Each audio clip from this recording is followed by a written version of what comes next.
আমরা বিশ্ববিদ্যালয়ের নিরাপত্তাহীনতায় ভুগছি, আমরা নিরাপদ নই। আমাদের এই 6 দফা দাবি যতক্ষণ না পর্যন্ত প্রশাসন কর্তৃক গৃহীত হবে, তার যথাযথ ব্যবস্থা না নিবে, আমরা আমাদের কর্মসূচি কঠোর থেকে কঠোরতর কর্মসূচি গ্রহণ করব।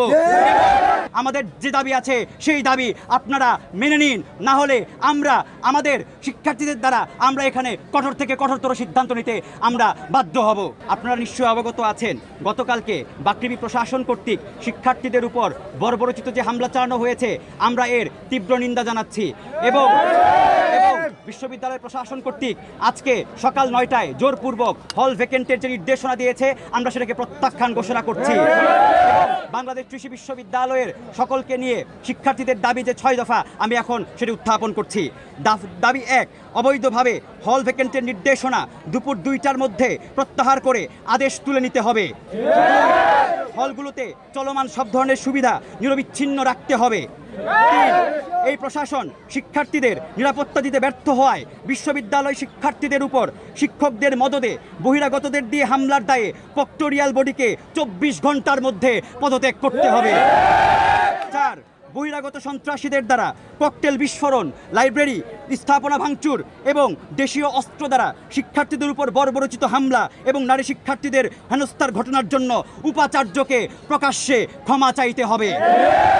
5, হামলার সাথে জড়িত শিক্ষকবৃন্দ, কৃষি অনুষদের আসাদুজ্জামান সরকার স্যার, তোফাজ্জল স্যার, শরীফ আর রাফি স্যার, কামরুজ্জামান স্যার, পশুপালন অনুষদের বজলুর রহমান মোল্লা স্যার, জেনেটিক্সের মুনির স্যার, ডেইরি সায়েন্স বিভাগের আশিকুর রহমান স্যার এবং বহিরাগতদের সন্ত্রাসীদের দৃষ্টান্তমূলক শাস্তির ব্যবস্থা করতে হবে। 6, গত 1 মাস ধরে চলমান অ্যানিম্যাল হাজবেন্ড্রি এবং ভেটেরিনারি শিক্ষার্থীদের যে একক কম্বাইন্ড ডিগ্রির দাবিতে আমরা আন্দোলন করে আসছি, সেই একক কম্বাইন্ড ডিগ্রি অনতিবিলম্বে প্রদান করতে হবে। 3টি ভিন্ন ডিগ্রি কোনোভাবেই গ্রহণযোগ্য নয়। আমরা এখানে আজকে ঘোষণা দিচ্ছি, আমাদের এই 6 দফা দাবি যতক্ষণ না পর্যন্ত প্রশাসন কর্তৃক গৃহীত হবে, তার যথাযথ ব্যবস্থা না নিবে, আমরা আমাদের কর্মসূচি কঠোর থেকে কঠোরতর কর্মসূচি গ্রহণ করব। পুরো ভার্সিটি লকডাউনে যাবে, ব্ল্যাকআউটে যাবে। সুতরাং আমাদের যে দাবি আছে সেই দাবি আপনারা মেনে নিন, না হলে আমরা আমাদের শিক্ষার্থীদের দ্বারা আমরা এখানে কঠোর থেকে কঠোরতর সিদ্ধান্ত নিতে আমরা বাধ্য হব। কোনো প্রকার কোনো যোগাযোগ করেনি এবং তারা কোনো প্রকার কোনো সাহায্য সহযোগিতা কিংবা আলোচনা ছাড়া শিক্ষকদের মদতে যে বর্বর হামলা করা হয়েছে তারা করেছে এবং এখানে তারা কোনো প্রকার কোনো যোগাযোগ তারা করেনি।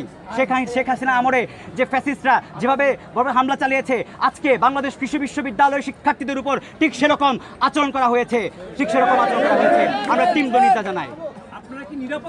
আমরা নিরাপত্তাহীনতায় ভুগছি। অবশ্যই আমরা সকলেই শিক্ষার্থীর নিরাপত্তাহীনতায় ভুগছি। এমনকি এখনও তারা পায়তারা চালাচ্ছে। এই বিশ্ববিদ্যালয়ের যেই এন্টার পয়েন্টগুলো আছে সেখান থেকে এই এলাকার আবাসিক কিংবা বহিরাগতদের দ্বারা তারা আমাদেরকে মারপিট করানোর জন্য কিংবা কোনো নাশকতা করানোর জন্য তারা এই গুন্ডা ভাড়া করে এনে আমাদেরকে ভয় দেখানোর চেষ্টা চলছে। সুতরাং আমরা এখানে পরিষ্কারভাবে বলছি, আমরা বিশ্ববিদ্যালয়ের নিরাপত্তাহীনতায় ভুগছি, আমরা নিরাপদ নই।